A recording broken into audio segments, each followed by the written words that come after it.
I think we will get started. Thank you again to everyone who's joining us for our Programming Assignments and Code Autograder's Gradescope webinar. My name is Olia Stady. I'm the product manager for Gradescope. And today I will be co-presenting with Ibrahim Awal, who is one of our Gradescope co-founders and currently principal software engineer. He also actually built our Code Autograder platform. So he is the best possible person to talk to you guys about Code Autograders. And in the Q&A, you may see Stephen Kaminsky. Stephen is one of our software engineers, and he is formerly a Gradescope power user. He used Gradescope as a computer science TA at UC Berkeley and built Code Autograders himself. So just a few housekeeping things. All of you are muted, but if you have questions throughout the webinar, please post them in the Q&A. So if you hover over the bottom of your Zoom window, you'll see a Q&A window. So just put all of your questions there, and our team will be there responding to them throughout the webinar. We'll also save a few of your questions for live Q&A with Ibrahim in the last few minutes of the webinar. Please use the Q&A and not the chat, since the Q&A is a great place for us to triage different questions. Post your questions anytime during the webinar. We'll get to them throughout. A recording of this webinar will be available afterwards. It will be sent to all of you over email, probably at the start of next week. And this webinar is intended for people who have some familiarity with Gradescope and want to learn about building Code Autograders. If you're completely new to Gradescope, please go to our Getting Started page, and there's lots of videos about basic things like creating courses and creating assignments. So the structure of today's webinar, I'm going to start by giving you guys like a 15-minute walkthrough of the general Gradescope programming assignment flow, just for those of you who may not be familiar with all of the actual Gradescope functionalities. So creating an assignment, submitting as a student, looking at the autograder results as a student, manually grading code, and code similarity. And then I will pass it over to Ibrahim at about the 15 or 20-minute mark of the hour to walk you through concepts around Code Autograders, how to set up a Code Autograder, and tips for setting up Code Autograders for Gradescope. And then we'll walk through an example of a Python autograder, and if time, a Java autograder. And then the last 5 to 10 minutes will just be Q&A with Ibrahim. And again, please just post your questions in the Q&A throughout the webinar. We might save some of them for the end, and we might respond to some of them during the webinar. So lightning round of what is Gradescope, just to get us on the same place. Gradescope is a tool where you can grade anything, whether it's instructor, student uploaded, any type of assignment online. So exams, paper-based homework, code, etc. You can use any assignment that you already have in your course and adapt it to work with Gradescope. Works both for paper-based and digital submissions. And the general flow that I'm about to show for code assignments is that students submit code to Gradescope in any programming language. The instructor grades the code either via a pre-uploaded autograder or via manual grading. You can check for code similarity as well. You can get the grades back to the students and see statistics on how the students did. So when we talk about programming assignments in particular, as I mentioned, the student's going to submit their code. We are a language agnostic platform, so any programming language and any code file and file extension is supported. Students can submit via file or via GitHub or Bitbucket integration. The files do need to be student uploaded into Gradescope.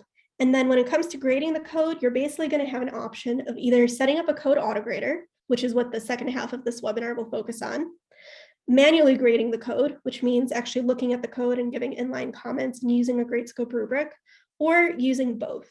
And the majority of our computer science and engineering users do use a combination of Code Autograding and manual grading. So with that, I'm actually going to jump straight into the Gradescope interface and quickly walk us through the general flow from start to end of creating and grading a programming assignment. I will skip over the part where we actually build a Code Autograder, since that will be the focus of Ibrahim's presentation and the second half of this webinar. So I'm inside a sample Gradescope course. The course already has a roster of some students. And I'm going to go ahead and create a programming assignment. And I'll just call this is going to be a Python assignment. The assignment that I'll be creating uses the same autograder and examples that you will find in your Gradescope 202 advanced demo course, which is a course that's preloaded on all instructor accounts on Gradescope. And the assignment is basically just a Python assignment where students need to write a calculator program in Python. Ibrahim will actually dive into the code of the autograder for this assignment later in this webinar. But for now, we're just going to actually create the assignment on Gradescope. So I'm going to call this Python assignment. You do have an option of both either autograding the assignment, manually grading it, or both. In this case, if you wanted to only manually grade, you would just enable manual grading and set the autograder points to be 0. If you wanted to only autograde, you would just set the total assignment point value. Let's say that's 90.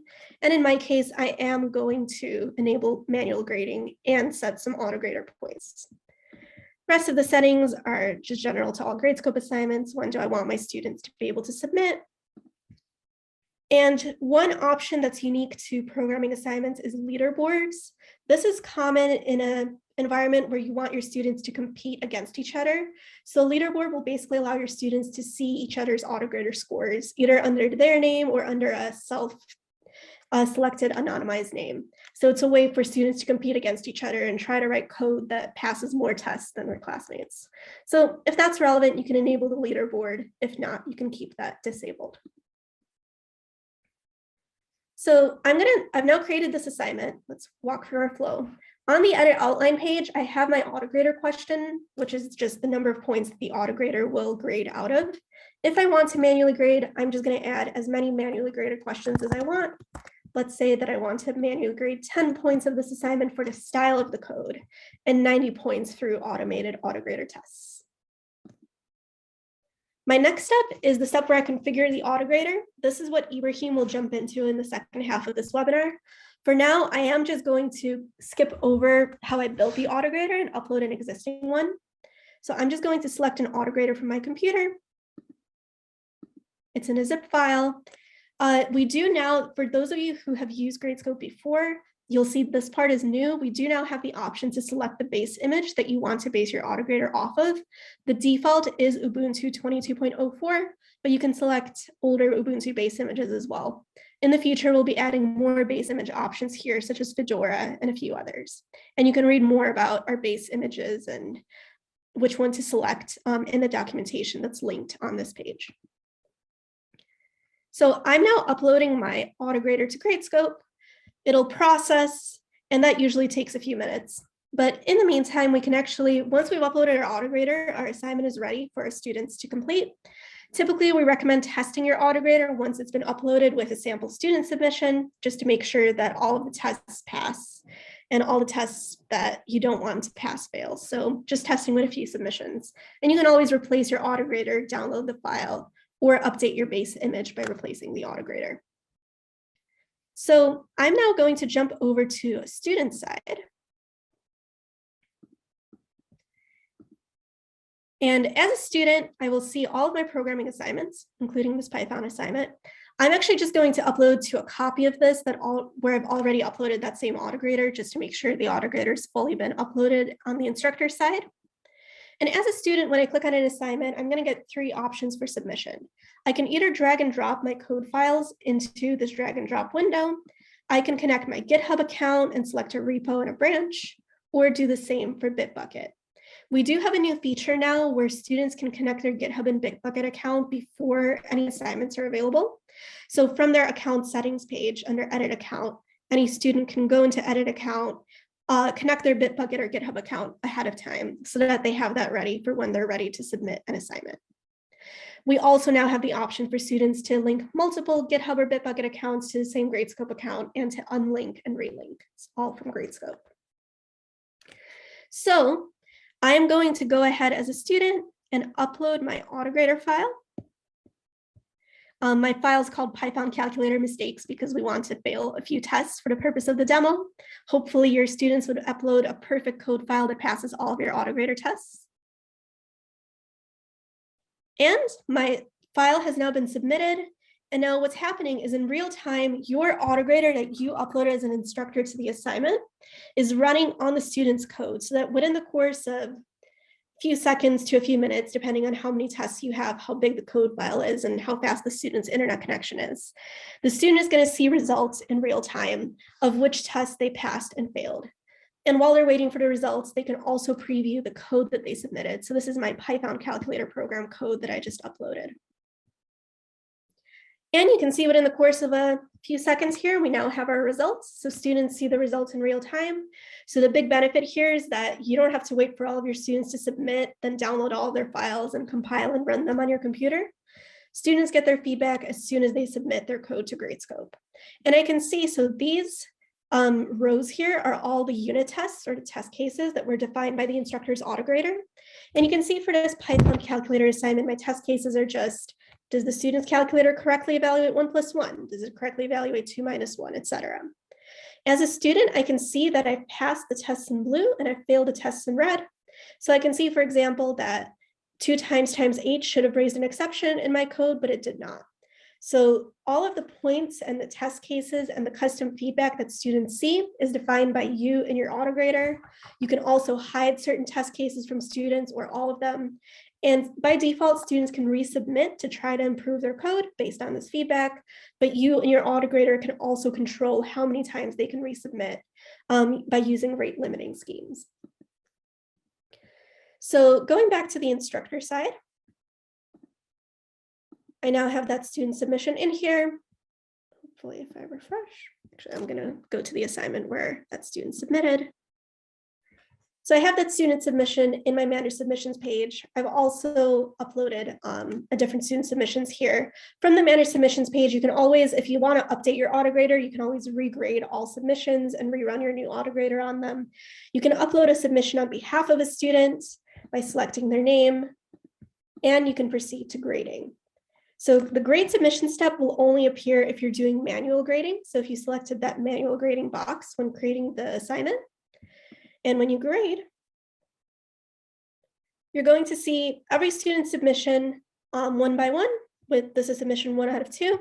I can actually look at their code, and if I'm grading for style, I might want to click on a line and leave an inline comment, such as needs more commenting. I can go through line by line and leave feedback on the student submission. I can also build a rubric with items that have point value deductions and or awards by switching it to positive. So I can say, for example, does not follow AP8 style. And maybe apply that to the student, and maybe that's -2 points, etc. So this is just a standard Gradescope grading interface, but the one feature to call out here is that you can leave inline comments on any line of code. And if you do have an autograder, you can also have your autograder results here.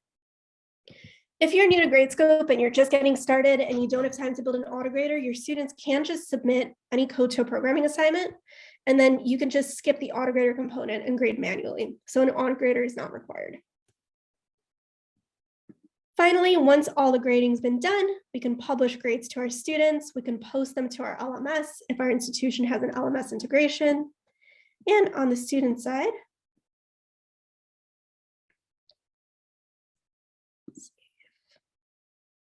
we can see what the code is going to look like. Let me make sure that I've published everything correctly to my students. I didn't grade my second submission. That's what happened. So once I've graded my first student submission, I can go to the next one. I'm just going to give the student also 8 out of 10. Grades are published. Great. And as a student, once grades are published, I will be able to see my autograder results, my score, and the rubric for the manually graded question. And if I look at my code, I will also be able to see any inline comments that were left on the code. Back on the instructor side, I can see statistics. So for my autograder, I'll be able to see what % of students got each of my test cases right and wrong. So that can be really helpful to see if there's common mistakes that students are making on the assignment. And I can review for code similarity. So when I go to the review similarity page, unlike the autograder, which supports any language that can be run on a Linux-based system, code similarity is currently only available for a few languages. So all of the languages that you see in this dropdown here. So in this case, I am using Python, so I'll select my language. The template file is an optional place where you can upload starter code. So if you have an assignment where you're providing some starter code to students, and all of the students are going to have that code and are going to build on top of it, you can actually drag and drop your starter code in here so that that is not flagged as a similar match across all students. Our code similarity engine uses MOS, which is measure of software similarity. It's a open source AI-based code similarity matching software from those built at Stanford. In this case, these are not very exciting results because I uploaded the same submission twice, so the two submissions are 100% similar. But we can look at the similarity report for a different assignment where I had a few different students submit. So once the results process, you'll see the number of strings of code that match across the two students and the percent similarity. So my dummy student Rose has 42% similarity with my dummy student Paul. And I can open up the report and see Rose's code on the left and Paul's code on the right. And the lines of code that are the same are highlighted. So line 45 to 61 of Rose's code is the same as line 81 to 100 of Paul's code. And you can see that even though the code snippets are not, the strings of code may not be exactly identical, because we selected the programming language, the code similarity engine actually knows the structure of Python and is able to flag similarity, even if it's not at the string level. So some common tactics that students might use to try to trick the similarity checker is adding a lot of inline comments to make their code look different visually from their partner's code. Or renaming their functions or their variables, and Gradescope Similarity Checker will catch that. I can also see now that Rose has 26% similarity with a different student, Byron, and 23% similarity with Dale. We can print these reports, and just to be clear, we never want to tell the instructor that there is plagiarism happening. This is just a place where we can flag similar snippets of code and have you make your judgments on what that may indicate about the student's behavior. So that is my deep dive in my, not deep dive, my overview of Gradescope programming assignments in terms of the instructor and student workflow.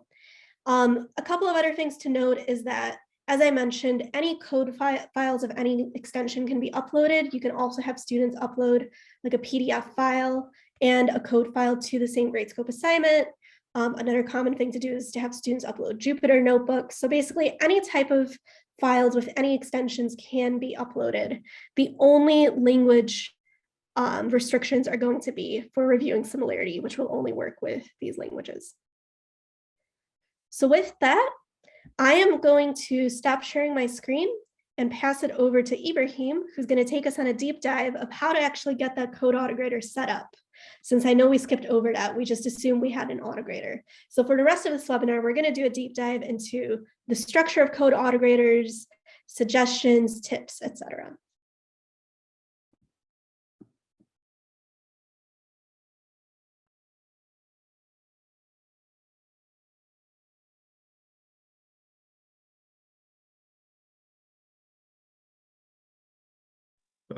Hello, everyone. So I'm Ibrahim. Can someone just confirm for me? Can everyone see my screen? The slides? I think you're good. Awesome. Thank you. Awesome. Okay. And so, yeah, so today I'm going to talk about how to build a code autograder for Gradescope. And I'm going to start kind of from the basics because I don't want to like assume anything on anyone's part, and I want to make sure that we're all on the same page. So let's start from the very beginning. What is autograding? And at a very high level, the idea is to take some kind of code input that your students have submitted, pass it through an autograder, which is some kind of black box, and we don't know what's inside it yet. At the end of it all, produce some kind of output that tells the student how many points they received and any other information that you want them to know about it. So what actually goes inside this autograder box? That can be a pretty like vague thing. It really depends on the assignment, unfortunately. But I'll kind of outline some suggestions or ideas about how you might want to structure your autograder. The most important thing is that the autograder should be a program that can run by itself. So you set it loose on your student's code, and it should return some output without any intervention. Ideally, you want the autograder to be more or less consistent, objective, so that if the same student submits the same thing twice, they should get the same score, or if two different students submit the same thing, they should get the same score. But that doesn't necessarily have to be the case. But especially if your assignments can get more complicated, there might be good reasons to relax that constraint. But beyond that, you can really do anything that you can do with writing code to evaluate your students' code. And so, a few different things that people can do is, check the return values of functions, checking output that's produced, comparing files that are generated by the student's code, etc. And so I'm going to start from some really simple examples. So apologies if the examples are very basic, but I just want to make sure that we can kind of have something that we can talk about and discuss during the process of this presentation. Because I know that any examples I give are going to be very different from what your actual assignments are. I have my examples written in Python, but your class might be in a completely different programming language. So I'm going to try to talk about generalities in the beginning so that we can kind of all understand how it might apply to our own assignments. So there's a lot of ways that people tend to structure autograders. There's a survey paper that's listed down at the footnote over there that has some different ways. Some of the most popular are sort of unit testing based autograding and diff based autograding.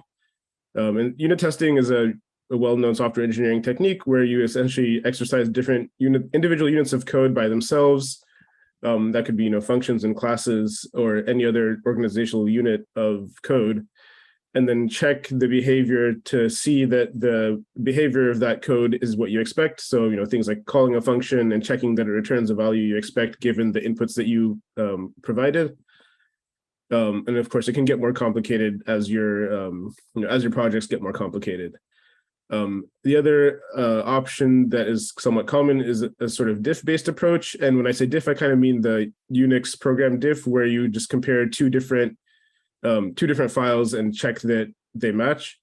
And the idea with that is essentially, so some types of programs will produce some sort of output, like a output text to standard output, or maybe even say like image files or something like that, or other generated files. And the idea there is to just check that the output that the student's submission produces matches the reference solution. And that could be, you could potentially either provide, like in your autograder, the actual expected solution output, or it could be that you have a reference program that's kind of alongside your autograder, and you just pass it the same arguments that you pass to your student's code and check that the output matches. So there's a lot of different ways you can set those things up. And then some other approaches that can also be used are things like integration testing, where kind of, instead of just unit testing individual pieces of code, you're testing the whole project together. And typically you would kind of have a little bit of all of the above in your autograders, because you want to make sure that it all works together. And you can kind of think of this diff-based autograding as a sort of type of integration test. Another type of testing that's commonly used is acceptance testing. It's kind of just a specific nomenclature for a specific type of testing. For certain types of assignments, you might use interaction automation, such as like browser or UI automation. For instance, like if your assignment involves writing a web page, you might have your autograder might interact with the student's web page using something like Selenium. There's all sorts of things that you can do here. The good thing is that because your autograder is a program that you write, so you're pretty much unlimited in what you can do as long as you can write code to do it. And so at a high level, the general recipe for building an autograder kind of goes like this. So, before you get started, you need to decide what exactly you want to test and how you're going to construct the test cases, like what kind of inputs you want to pass, or how to set up the environment for to actually execute the student's code. And once you've done that, you want to define any setup needed to prepare your testing environment, such as setting up different packages or libraries, or other like data files. Then once you have your autograder environment ready, you will need to define your test cases. And so the test cases could be doing things like setup, any kind of preparation for each individual test case, exercise the student's code, verify the results of the student's code, and then tear down any resources that need to be cleaned up. And those four specific words come from the four-phase testing pattern. But you don't necessarily have to follow any particular testing methodology. Essentially anything that you need to do to evaluate the student's code and produce some objective result is anything you can put inside your test cases. Once you've run each test case, you will need to store some kind of data about the test results. So like, did the test pass or fail? How many points did the student get? What was the test trying to test? Some kind of description so they know what exactly happened. And any other information that you might want to present back to the students. And then at the end of the process, you would need to output some kind of message or some kind of UI to the students that would give them the information that they need about what score did they get and anything that you want them to know about their test results, such as which test cases passed, which test cases did not pass. And that can be as vague or as specific as you want, depending on how you want to set up your assignment. And so just to kind of make that a little bit more concrete, I'm going to show us a really simple code example.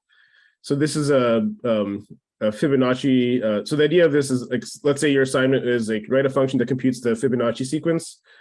And so on the right-hand side, I have sort of the student's code. And the nice thing about this example is that it all fits on one screen. And then, so on the left-hand side, and all around it really is the testing code. So just to kind of show how, like, illustrate the structure that you might have, you would need to start by somehow including or importing your student's code into your autograder so that you can execute it. In this case, in Python, I have an import statement.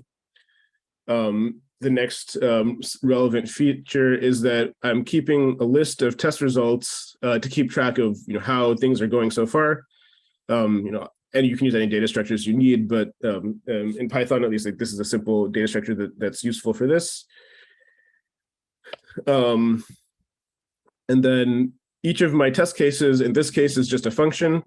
And inside each test case, I'm calling the student's function with a particular input and checking that it matches a particular value.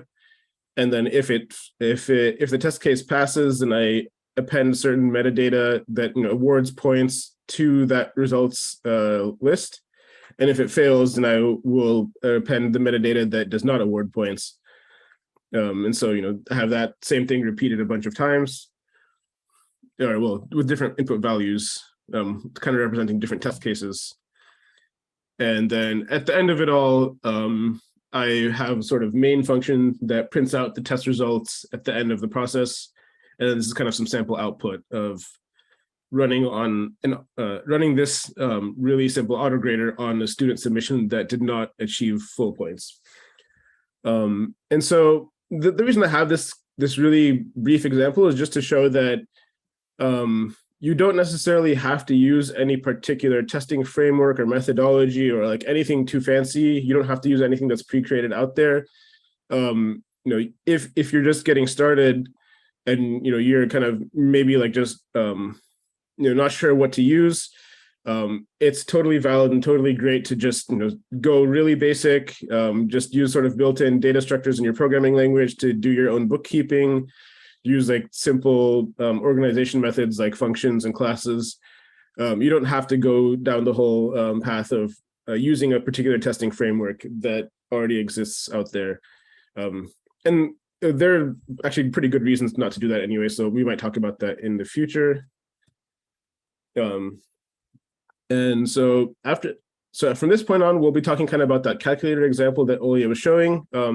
As we mentioned earlier, the idea is that the calculator program should respond to inputs that the user types into the prompt, and it should evaluate them. It should handle parentheses and negative numbers and operator precedence. And then if user types quit, it should exit the program.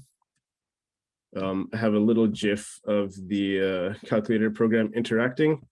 But if it plays, it seems like it's not playing, but you kind of get the idea.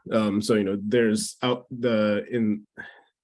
the user can type in inputs and then the program should respond back with the return value. All right, so, and this is the starter code for that project. And the important thing about, you don't necessarily have to provide starter code to your students, but the benefit of doing this is that you can standardize on the API that the students are following. And And that way, when you write your autograder tests, you know that like you're testing these specific functions, and you don't have to worry about how the student might have organized their code beyond that. And it also makes it easier for the students to kind of get started and just fill in the blanks. And then in this case, I'm going to show some unit tests using the Python unit test library for that calculator project. Again, you don't necessarily have to use this particular library. You don't have to use Python, but if you want to, it's a pretty good option that's available for you. So we import that library. This is built into the standard library. And then we define our test cases here. So in the setup phase for this particular test case, all I need to do is instantiate an instance of the student's class and kind of store a reference to it. And then each test case that I have is going to just call the student's calculator function with a particular string input, and then check that the value that it returns matches what was expected. So obviously 1 + 1 = 2. 1 + 1 in parentheses times 4 is equal to 8. So this is kind of testing that parentheses precedence works. And then this is just to test that operator precedence works, and multiplication takes precedence over addition. And so in general, like if you use some type of unit testing library, they'll probably have these types of assertion functions where you can check values, and if these assertions fail, then the test will fail as well. Oh yeah, and so this is the importing the student's code, setting up that student's class, and testing the student's code.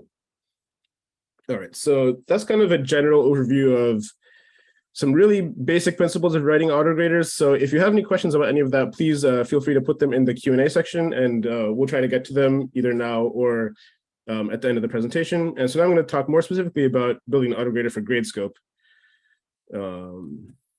Yeah, so just to kind of frame things again, I have just a screenshot of the Gradescope autograder results UI so that we can kind of talk about how different pieces of the autograder implement pieces of functionality. So in this case, I have a list of test cases. Some tests have passed, some tests have failed. There's points associated with each test case.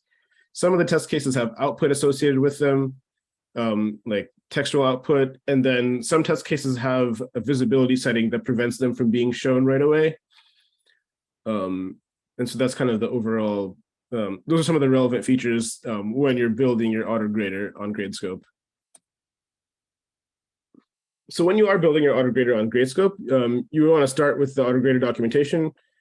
Try and read through that closely, and if you have any questions, always feel free to reach out to us, and we can help you try to understand what you need to do. But at a high level, to build an autograder on Gradescope, you need to define how to set up your autograder environment, how to actually evaluate the student's code, how do you execute it, and what are you looking for it in the output from the students, and then how do you actually, what results do you want to give back to students, what do you want them to see?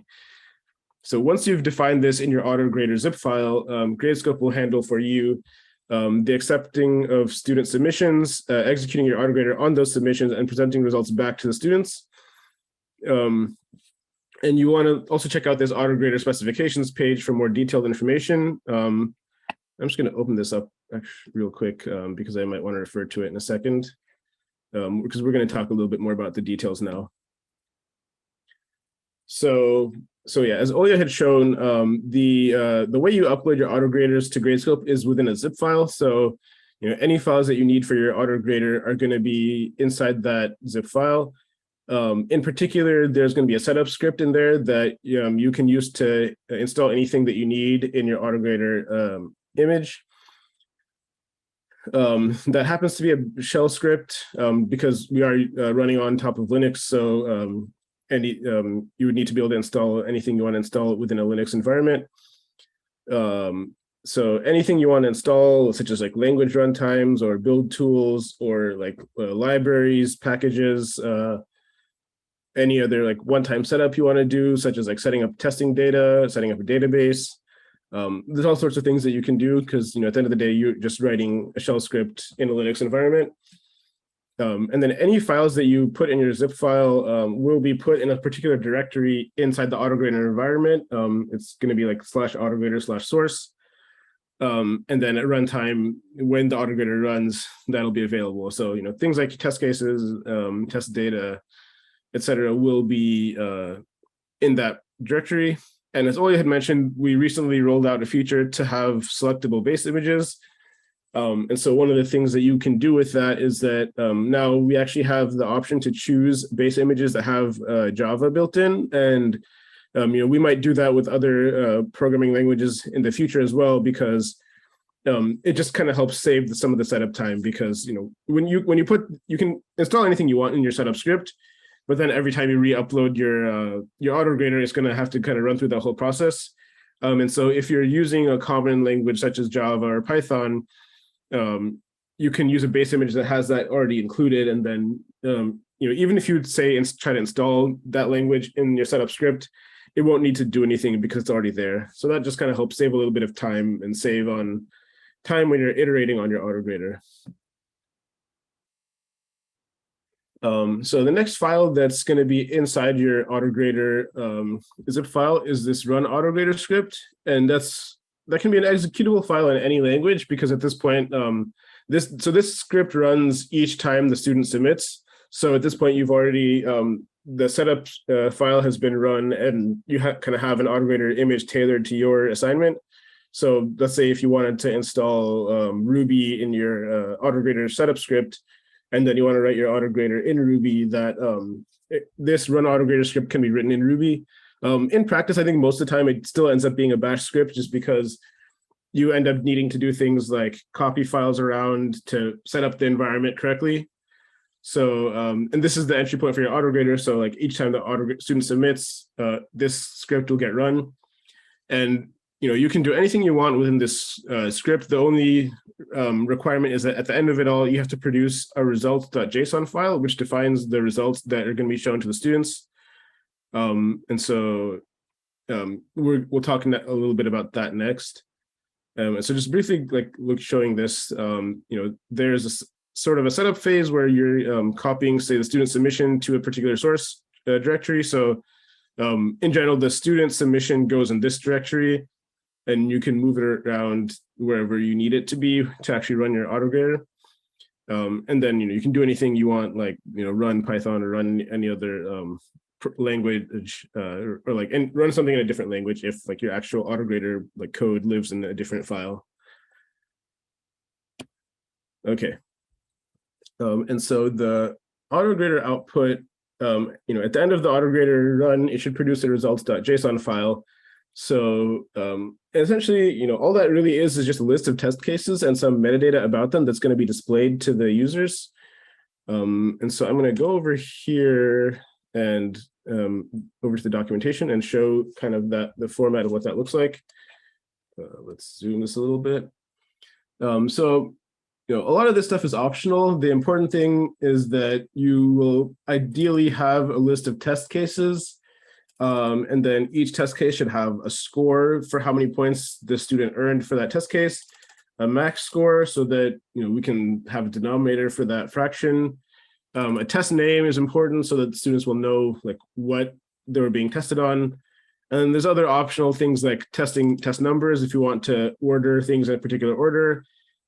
Output will contain any output that you want the students to see. There's other things like tags, visibility, in case you want to control when the student can actually see the test results. And there's other extra metadata that you can store. And some of these same fields show up at the top level too, in case you don't want, for whatever reason, you can override the overall score at the top level, so that maybe the sum of the autograder points is one value, but some of each test case might be one value, but then maybe you apply some sort of formula afterwards to compute a different number, like say you have late penalties or something like that. You can compute that within your autograder as well. And then lastly, there is also a leaderboard section, as Olia mentioned. If that makes sense for your assignment, then you can store some data here, and this will essentially just set up a sortable table for the students so they can see what score they got on different dimensions and how they ranked on each of these dimensions. And so, how do we actually generate this file? There's a few different ways. If there's the most basic thing is, most programming languages will either have native JSON support. And just to like recap real quick, in case you've never heard of JSON, that's just a JavaScript object notation, and it's essentially just this. It's just a simple notation for defining data. And so most programming languages will have some kind of support for generating JSON output. And so, similar to that Fibonacci example I showed earlier, you can just, keep track of test results in some kind of like list or array data structure with some kind of like, arbitrary, like say like hash map type data inside, or, structs, whatever your programming language kind of has for storing arbitrary data. And then at the end of your test run, you can sort of convert that into JSON format and produce that for Gradescope. If you are using Python, we do have a Gradescope utils package that integrates with the Python unit test framework to produce that JSON format as well. And I'll show how you can use that in a second. And then beyond that, we also have a bunch of community provided resources for other languages and frameworks. So, you don't necessarily have to use our examples. There's many other examples that other users have shared with us as well. So there's a few different Java examples, there's different C++ examples, a few different Python examples, R, all sorts of things that people have done with Gradescope. And if you also have anything that you want to share with us, please feel free to let us know, and then we can add it to this page, or you can actually submit a pull request on GitHub as well to add links to this page. And then, if say you don't have any examples you want to use, or any frameworks, you can consider, building your own sort of structure or integrating with a testing framework that you like to use. You don't necessarily have to use a testing framework, especially if you're just getting started. It may make more sense to just kind of roll your own thing so that you kind of build what works for you and what you need. But those are all just kind of some options that you have.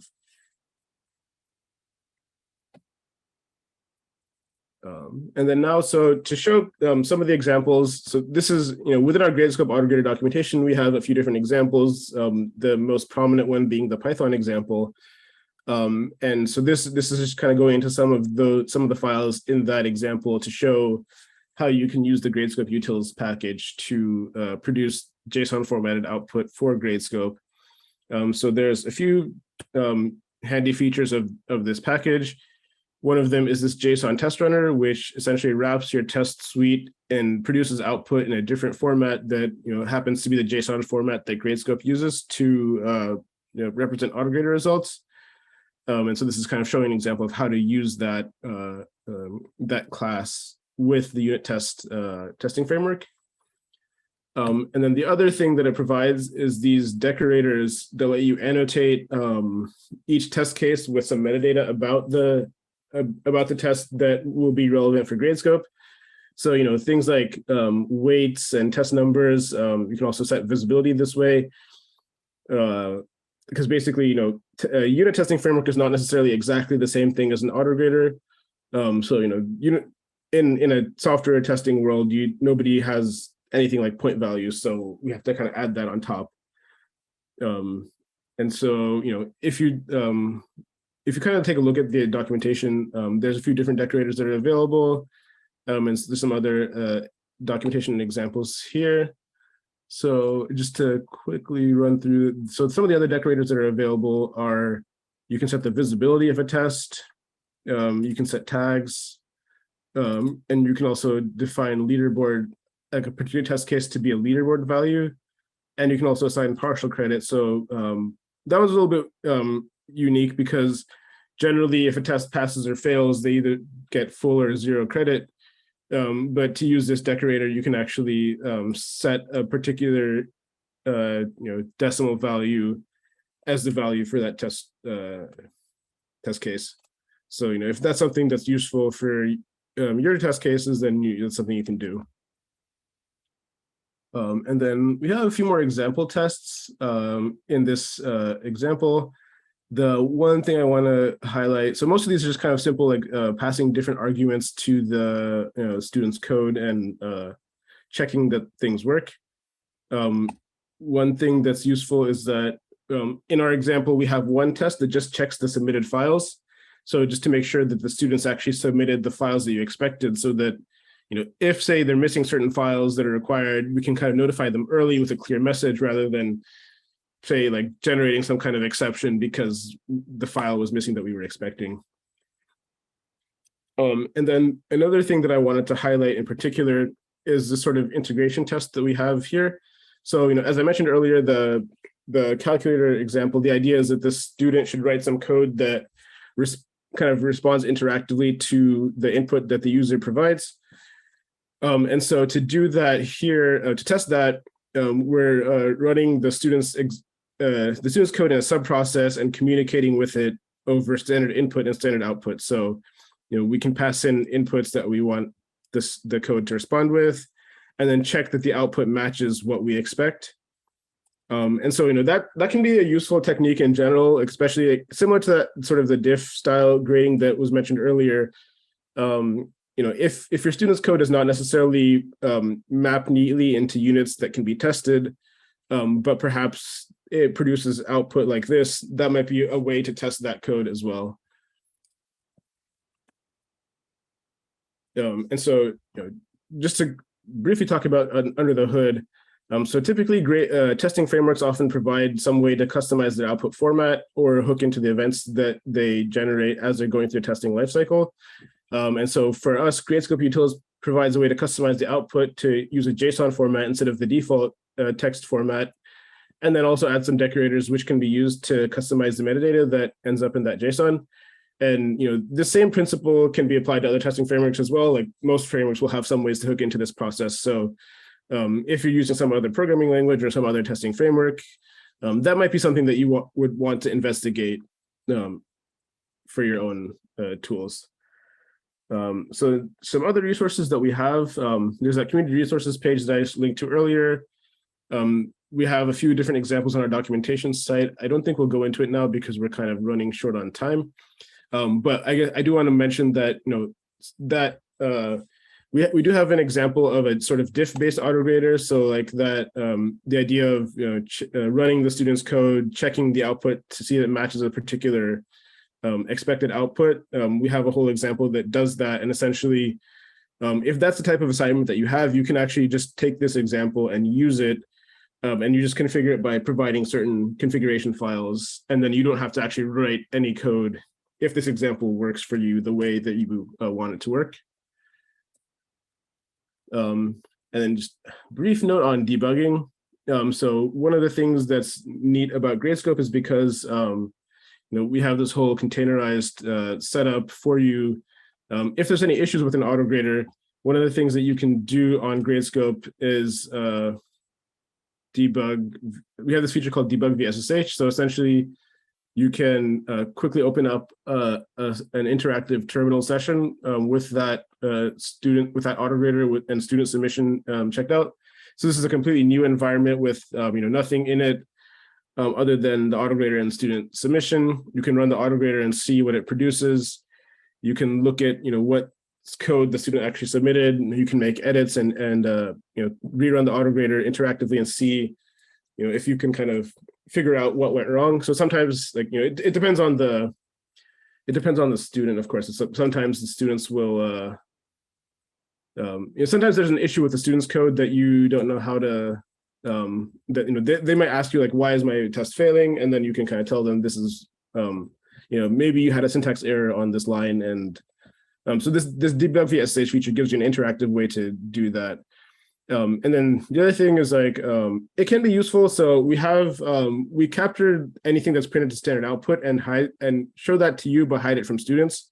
So if it's useful, you can print some debugging information in your autograder process to standard output, so that if you have some diagnostic information that can help you debug, that can be useful as well. So you don't have to even necessarily pop into a debugging session right away. Okay. And then, sorry, we're running out of time, but I just wanted to mention some quick tips on setting up your autograder. In general, I think it's really helpful to give feedback early and make it actionable. So, as do as much error handling as you can early in the process so that you sanity check things like the files that are submitted so that students will get a helpful error message and not a weird error message like, it failed to import some class name that they're not really sure about, or like they don't know why it failed to import something. And then in general, it's a good idea to isolate test failures to being tested so that they don't get penalized multiple times for the same mistake. And there's some kind of suggestions on how to do that, such as like timing out individual tests or using a higher level scripting language to coordinate the tests. And then the last kind of suggestion is that you can use the visibility settings on Gradescope to keep some tests hidden so that students don't rely on the autograder to do their assignment, but rather like you can make it so they don't necessarily see their full score until after the assignment is due. Okay, so I guess if there's any questions that we want to handle live, we can take that now. Yes. So one question from John is, do you have any best practices around security? As the students and the test cases code both exist in the same process space, they probably have the ability to access the test scripts and other files that they should not be able to access. Yeah, so that's a good question. It's hard because, like you said, the student's code, like depending on how you've set it up, the student's code will likely exist in the same process as your autograder and will have access to the same files. I think so. If you can try to isolate things in such a way that with like file permissions and you can potentially use a different user to run the auto grading rather than the default, that's one way you can try to isolate things. But at the end of the day, the student will, the student's code will be passed the input that you're trying to pass to it. So it's a little bit tricky to do that. One thing that, so one of the things that by default, we hide standard output so that if like students are just blindly like printing anything that gets passed to their functions, that won't get shown to the students by default. So that's kind of like a slight security feature there, but yeah, a lot of it depends on how your tests are set up. Awesome.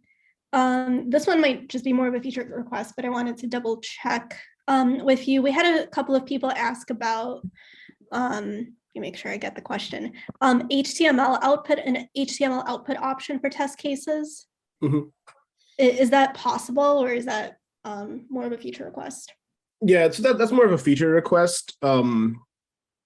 I think that there are some formatting options that are available, but it's somewhat undocumented. And then in the future, we do want to have a better formatting system, but that is a feature that we would have to actually develop at some point. Awesome. Yeah, and I think HTML output would probably be one good way to do it, but we would just have to, there's obviously security concerns with including arbitrary HTML on a web page on Gradescope, so we have to kind of do some sanitization there. Thank you. The next question I'll actually answer. So the question is, can you create an assignment that's a mixture of programming problems and regular written problems? So there's basically two different ways to do it. First of all, with a programming assignment, you can have students submit multiple files of different types.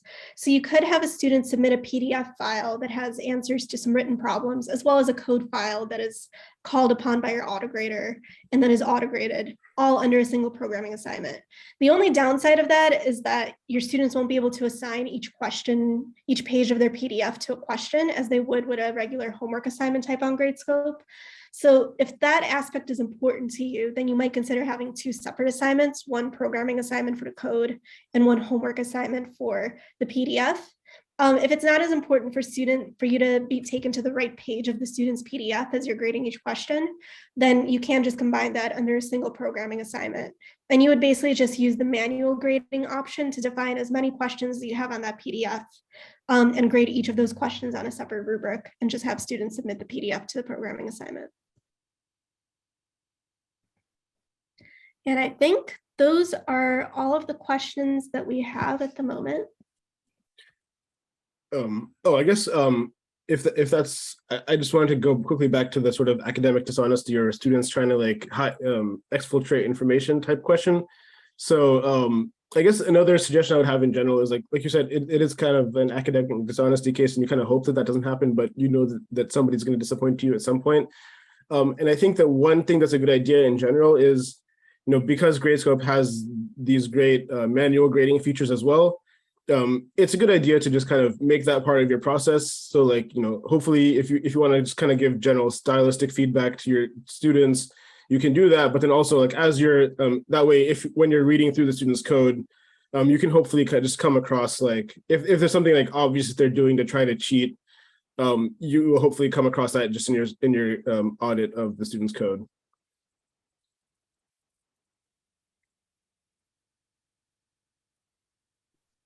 Great. Okay, So I think Selenium.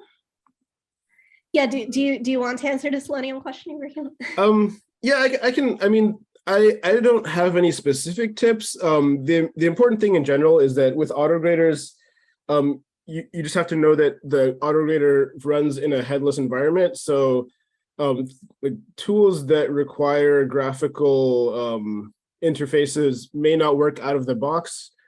However, things like Selenium typically have ways, like for instance, like with Selenium, you can use like Chrome headless or like headless versions of browsers, and it should work. I haven't tried to do it myself, but I know that other people have, and I know that personally, like for Gradescope, we also use something Selenium based to do our own testing. So, in principle, I think it should work as long as you make sure that it's running in a headless mode.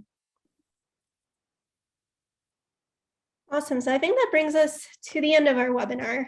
Thank you everybody so much for joining us. We will be following up with an email that includes a recording, some of the resources that we shared throughout the webinar in the chat. So you'll have links to all of those. So look for that email probably at the start of next week, just to give us some time to compile answers to any questions that we may want to follow up on. If any of you have further questions about code autograders, programming assignments, or anything Gradescope related, please just send them over to our team at help@gradescope.com. It's our support team. I put the email in the chat, and we'd be happy to help with any additional questions that you have. Thank you everyone again, and hope that you have a good rest of your day.